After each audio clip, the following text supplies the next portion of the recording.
Welcome to TCTV News. I'm Sarah Jones. And I'm Ryan Prescott. The Washington County District Attorney's Office will seek the death penalty against one of 3 people accused of robbing and killing their neighbor in Washington County.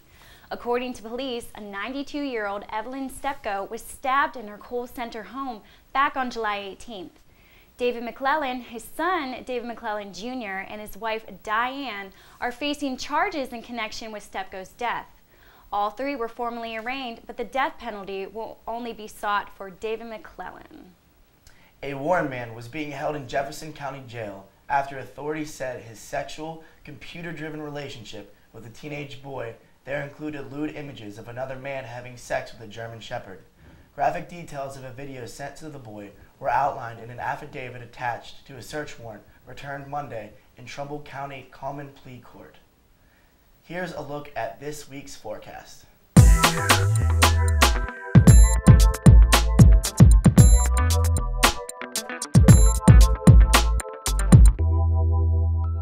Thanks, Ryan and Sarah. Well, let's take a look at today's forecast. Right here in little old Greenville, we've got a temperature of 52 degrees. Okay, and back up here, the dew point is down to 45. We have a humidity of 77% though, which is not fun at all. Okay, let's just take a look at our region. As I walk back on here, we've got a little bit of precipitation over here, some clouds up here.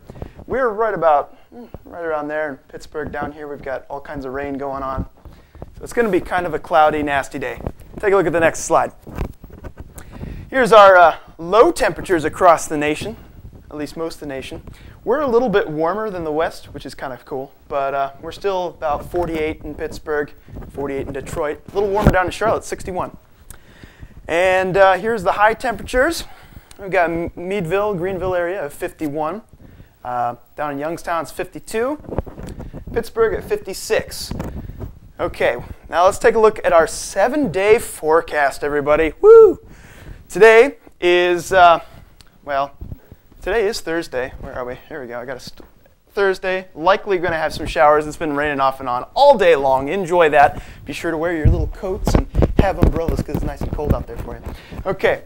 And then our high is going to be about 48, low of 41. Tomorrow, Friday, we're going to have some AM showers, partly sunny skies, high of 47, low of 37, and the weekend looks pretty nice. We're going to have a high of 52 on Saturday, high of 54 on Sunday, lows in the upper 30s. And then next week, we're going to have another chance of rain and thunderstorms, partly sunny skies on Monday and Tuesday, high close to 60. Thank you all. Hope you enjoy your weekend. I'm Zach Markley. Back to you guys at the desk. Thanks, Zach.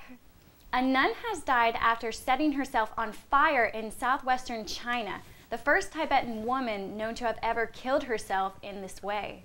20-year-old Tenzin Wango called for religious freedom in Tibet and for the return of the Dalai Lama as she set herself on fire outside of the nunnery in Nagaba County on Monday. Grocery Bingo will be held for the students this Friday, October 21st. It will start at 9 p.m. and will be held in the LHR. Don't miss out on all the fun like yelling bingo and getting groceries for your room after you win.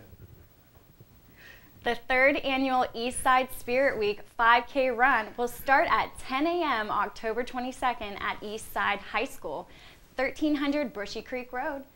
Registration is $20 for students. The fundraiser is one of many the school will have this week to benefit the Project Hope and its goal to help children with autism. Now let's take a look at this week's sports with Brittany Hill.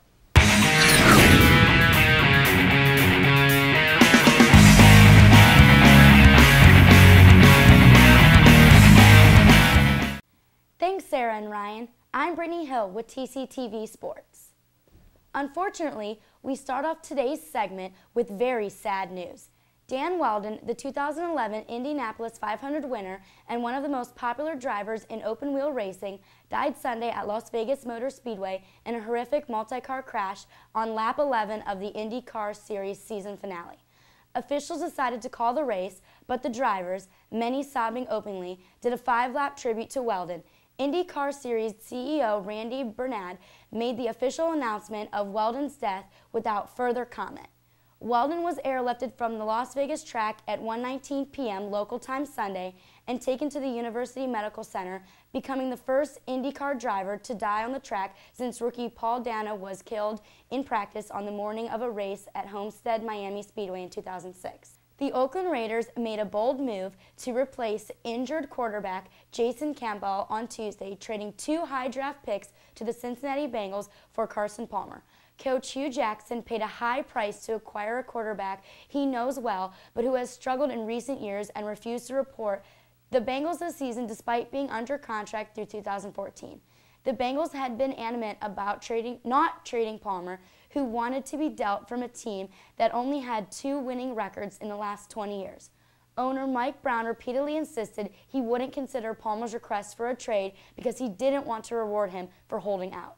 He changed his mind after the Raiders offered a 2012 first-round pick and second-rounder in the 2013 for a 31-year-old quarterback. The Raiders became desperate for a quarterback after Campbell broke his collarbone during the win over the Browns Sunday. A violent collision with Jacksonville running back Maurice Jones-Drew churning knee won't be enough to keep Pittsburgh Steelers safety Troy Polamalu out of the lineup against Arizona Sunday. Coach Mike Tomlin said Tuesday the 2010 NFL Defensive Player of the Year is good to go after passing a concussion test. The team removed Polamalu from the game midway through the fourth quarter of Sunday's 17-13 win over the Jaguars because of concussion-like symptoms.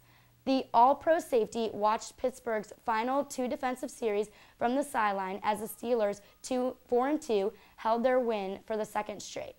NBA players and owners are meeting with a federal mediator and commissioner. David Stern believes more games could be canceled if there isn't movement towards a new labor deal.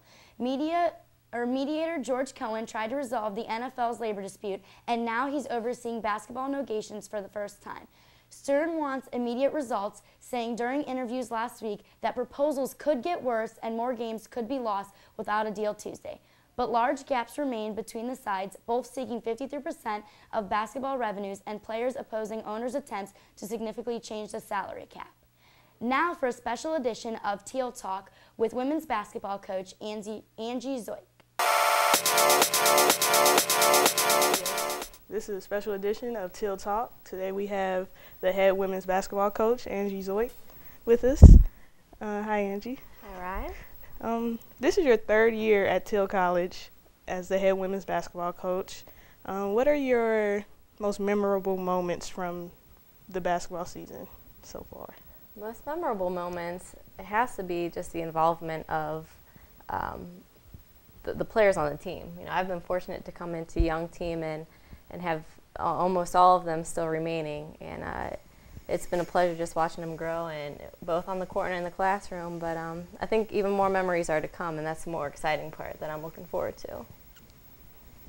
Do you have any memories from Teal with it being such a small college, like any crazy memories? Any crazy memories?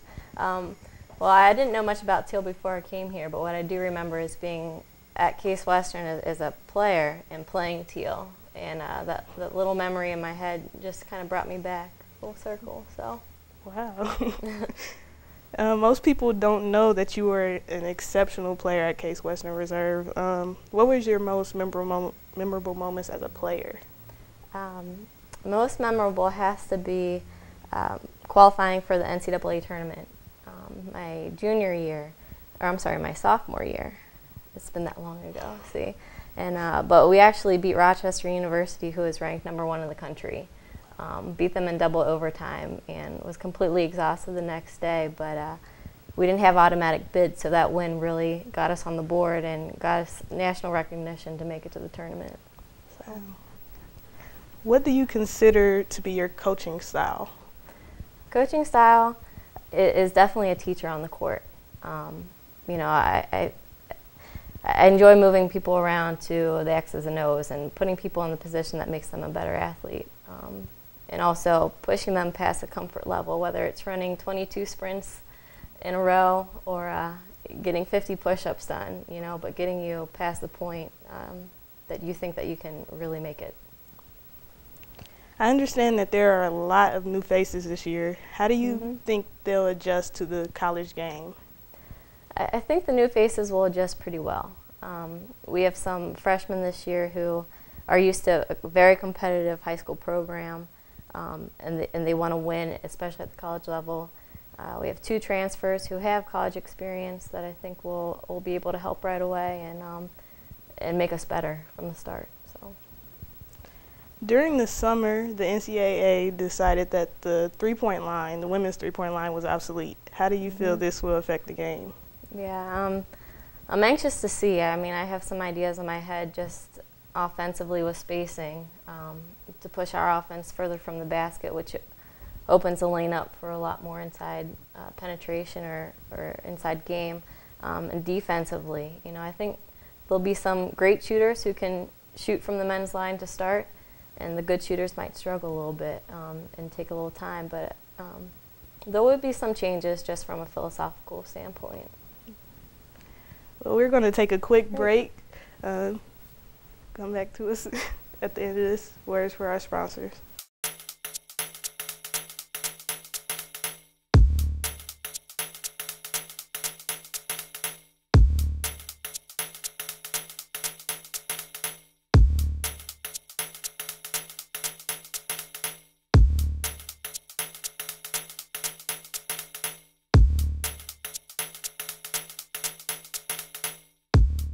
Welcome back. Once again, we have the head women's basketball coach, Angie Zoik.